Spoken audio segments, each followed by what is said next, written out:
Hello there, this is Christy Lewis from Dostoevsky in Space. It is August 1st. I'm actually having a month of a lot of reading is what I'm aiming for. It's going to be kind of a Lent month. I this morning was reading a book of sermons on prayer by Spurgeon, and I'm really loving that. There's some really great quotes that I will have to show you. I've been having a really hard day, so I've just been praying a lot today actually, which was good because that's what I'm supposed to be doing for the whole morning. I'm staying off of social media. And I also just finished a book this morning, which was a retelling of Pride and Prejudice. And I really loved it. It was Pride and Prejudice in Pakistan. Soniah, Kamal. It was like a very feminist retelling, but it didn't ruin the book at all. In fact, I thought it made a lot of really timely comparisons between Pakistan and Regency England that I found fascinating, and I really enjoyed it. I listened to like 20% of it yesterday because I was starting my Lent thing a little bit early and just trying to listen to audiobooks because they require concentration and they help me to like chill. I'll probably be listening to a lot of audiobooks. I just voxed Stephanie about it to see what she thought of this book at various points during her reading. I think I have DNF'd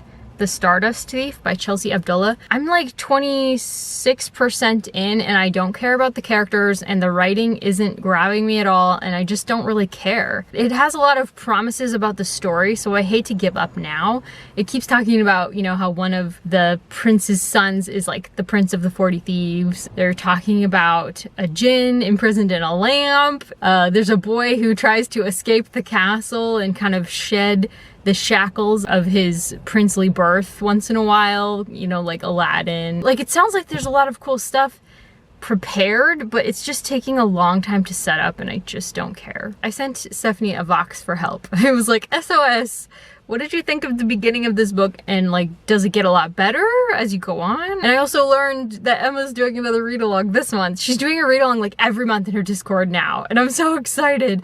I missed the last couple. But the next one is I Married Adventure by Osa Johnson for August. I have a lot of potential plans to read or listen to. I better get back to listening and reading. I'm having trouble even like walking, so I don't know if I'll film anymore this week. I need to film another one for the library if I get a chance. So that's gonna be my focus. But anyways, planning to do a lot of reading and it seems like it's gonna be a good month for it because clearly I just need to rest. Okay, I'm gonna go. Bye.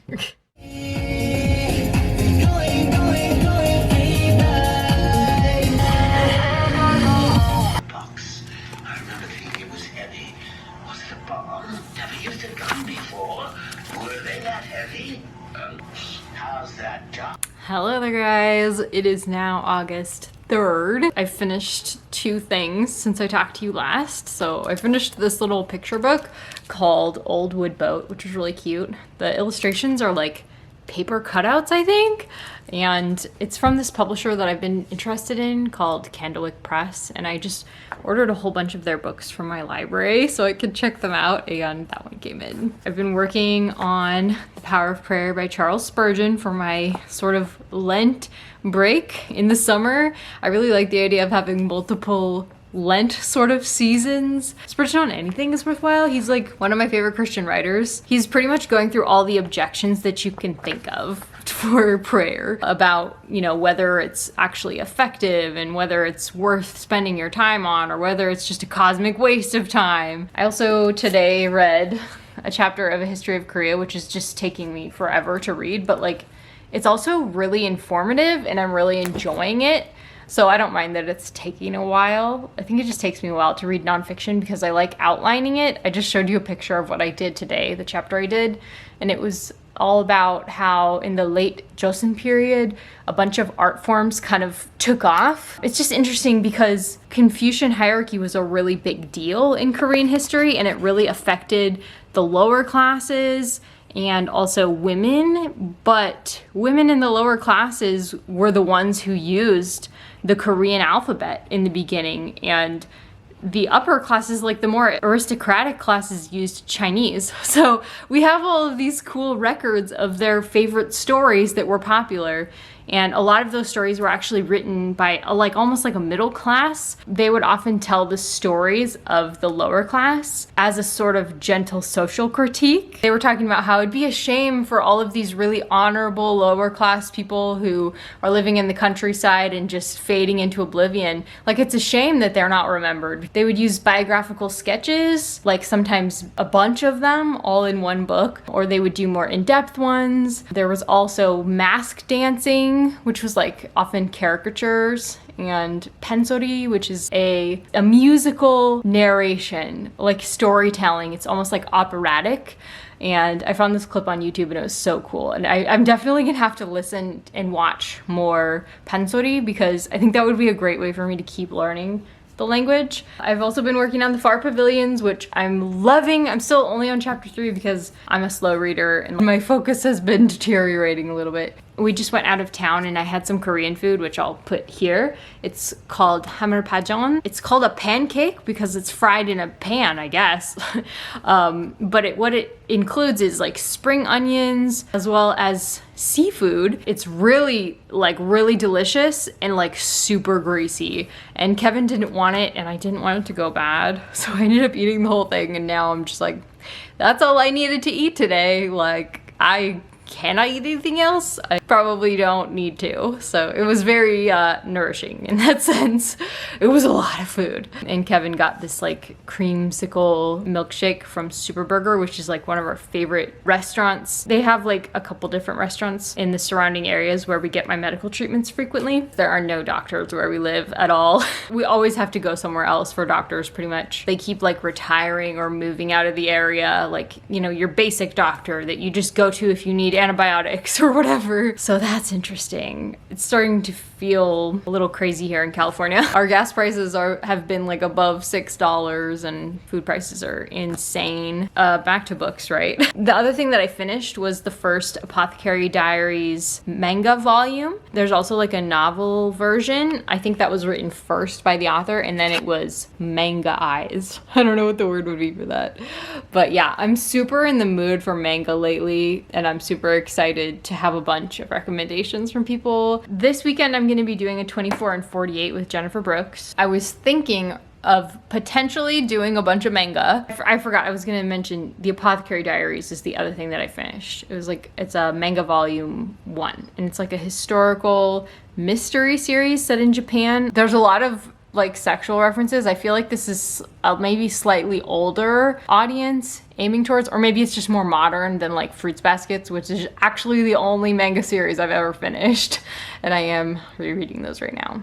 So anyways, I'm really loving it though. It's very interesting. It's about a girl who was running an apothecary and then she was like, I think kidnapped and taken to serve in the royal palace in Japan. I don't even remember where in Japan. So she's like not really happy about being a captive there, but they have discovered her talent as an apothecary and she's now like the food taster and she's built up a tolerance to poisons. So she's like not worried about being a food taster, but everybody's like, I'm so sorry for you. I pity you, you know?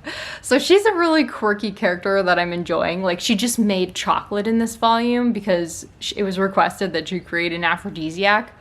And I'm now like, I want to create chocolate. I want to make chocolate. So I found a recipe on allrecipes.com. Maybe this weekend I'll do it. Part of what I'm doing for Lent is not an entire sugar fast, but just like I'm not actually seeking out sugar right now. So maybe I'll do it more towards the end of the month. But if I do get to do it, I'll get it on camera for you guys, the finished result. I am still going through a health flare. I've been unable to really cook my own food since before May, so I feel like I sometimes just have to explain it over. It's so complicated. Okay, I'll talk to you guys probably Saturday when I start the 24 and 48 with Jennifer. Yeah, I can't wait. We have a visitor. There's a baby deer in the bushes right there. I don't know if you could see his little butt. Oh, there he is. Hi, buddy. It's okay. You can keep eating. You're welcome to that bush. Oh my gosh, there's 2 of them. Oh my gosh, they're so cute. Hi. Okay, I'll stop bothering you now. I'm about to go for my walk. Hi guys, it is now August 6th, Saturday. It's 10:43 a.m. and my 24 and 48 with Jennifer began this morning. I already read the book of First Peter for my Bible study today because my community group is reading First Peter, and I wanted to get a jump start and kind of survey the last two chapters that we haven't read yet. So I wrote down some questions about things I need to look up and commentaries I want to check out. It's a really great little book, First Peter. It's like 5 chapters long. So I've already finished one book today, and it was so like rejuvenating and good for my spirit. It's been a long time since I've read a whole book of the Bible just like instantly like that. So I'm gonna do my obligatory putting on makeup while talking to you guys. Jennifer and I just agreed to do a sprint for 1 hour. So I'll talk to her again at 11:42. She is having internet installed today, and so we can't do Zoom today. So we're just doing text sprints. She just sent me the picture of her book of the month book, and it looks really gorgeous. Let me show you guys. It's like the bronze drum.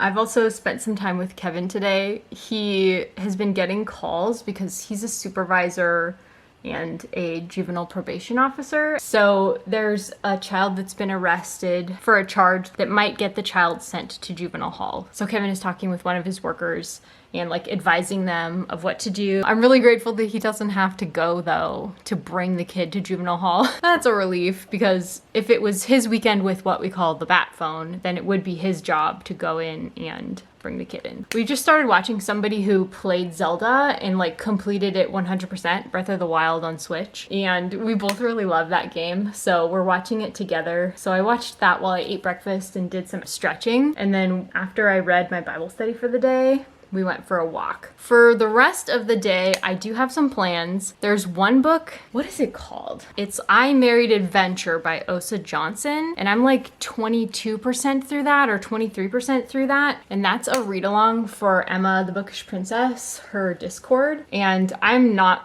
big on Discord. Like, I just am so bad at getting on there, but she's gonna have a Zoom meeting at the end of the month, which for me is like, that instantly makes me want to do it, obviously. Plus, it's just fun to read what Emma's reading, because everything she reads is interesting, you know? And it's usually like kind of gentle, and sometimes it's very like thoughtful and intellectual in addition to that. So her style is just really perfect for me. I might read that. I'm also listening to The Disaster Tourist, which is a Korean book translated from Korean. So I might try to like listen to that while I edit a thumbnail or something if I need a break from physical reading. I would love to like read a chapter of A History of Korea, but if I end up really getting involved with one of the 2 novels that I'm physically trying to read today, then I might not get to the Korean book. But any day that I have a reading day, I would really like to read a chapter of that, but it does take a lot of time because I have to annotate it. So I just have to kind of decide. But I already did finish one thing, and I have a manga here and an audiobook. So if I can finish like 3 of those smaller things, I would feel very comfortable reading A History of Korea. So the manga that I would really like to get done today is Kaze Hikaru, which was recommended to me by Alana Estelle. It's a historical romance. I have lots of options, and I'll talk to you guys a little bit later after I read something. And then we also have tomorrow for our reading. So if I don't finish something that I really wanted to, then I can always just really focus on it tomorrow. So those are my plans, and I'll talk to you guys soon.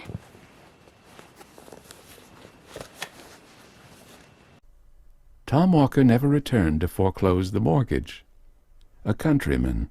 Her mother's expectations. The first of the 5 or so in barbecue she'd eaten at the resort, and the last crater.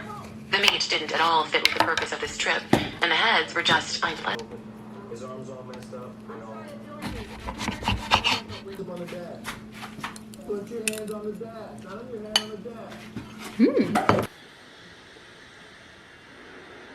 Hello, it is now 3:58, so quite a bit later. Jennifer and I have done like 4-hour-long reading sprints. And for some of that, I was like making lunch or making dessert, which I will show you right here. So we had Indian chicken kebabs, and I also had marinated these chicken wings in the same marinade, and it was so good. I will put the recipe down below. It's an all recipes recipe. and I roasted these tomatoes, and that was really, really good.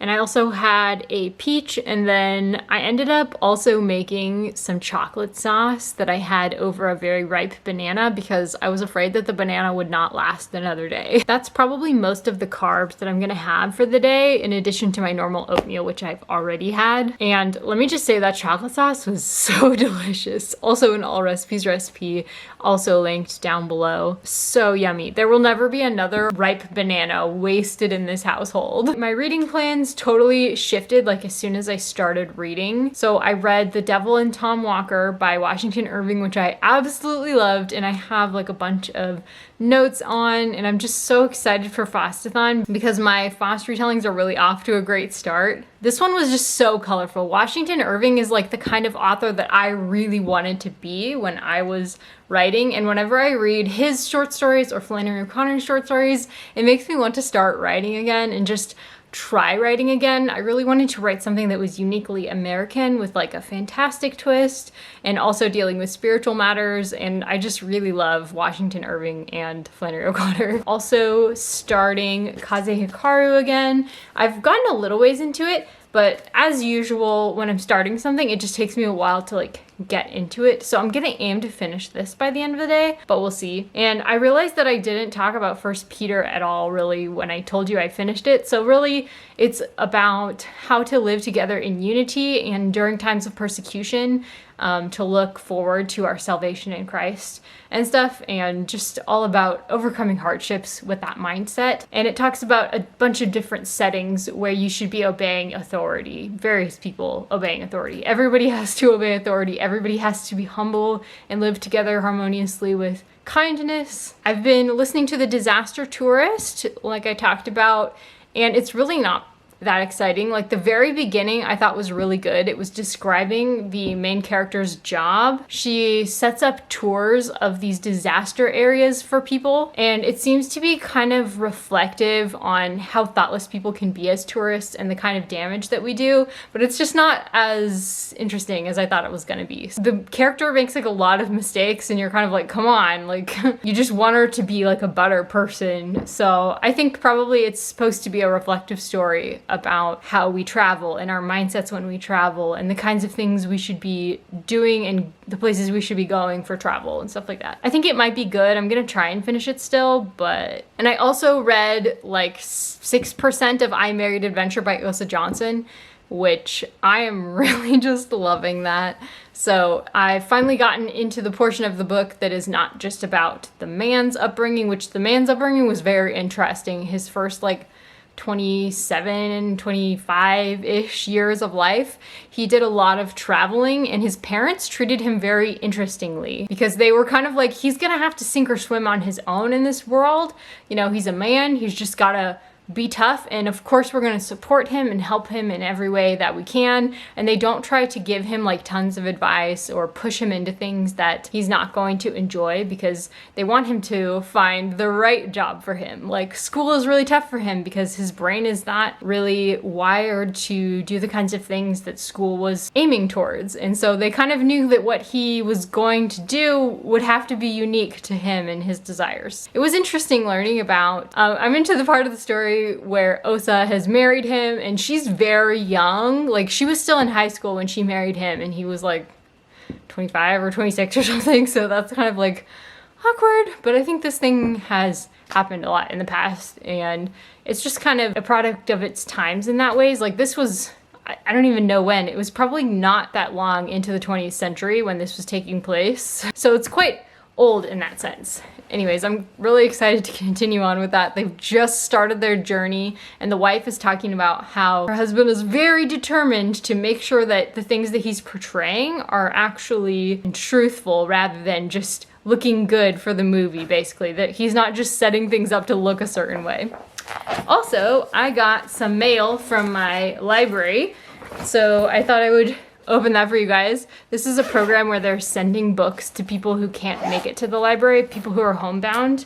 And since I'm supposed to be working for the library, but I'm mostly homebound, they decided that that solution can work for me, for my work. Even though we are able to get into town once a week and I send Kevin in to pick up my library stuff, it's difficult for me to work sometimes completely from home, not able to run in and actually get books for Instagram photo shoots or whatever. I picked up Geronimo Stilton graphic novel Last Ride at Luna Park, and this is just so colorful. I really love this cover. It reminds me of Scooby-Doo with the ghost there. So yeah, I'm excited about that. Here's another graphic novel, The Rima Chronicles, Realm of the Blue Mist. And I'm gonna do a photo shoot of these a little bit later in the week. Jennifer Chan is not alone. This is the author of When You Trap a Tiger. I'll talk to you soon. Kevin is also joining me for my 24 and 48 with Jennifer. What are you reading, Kevin?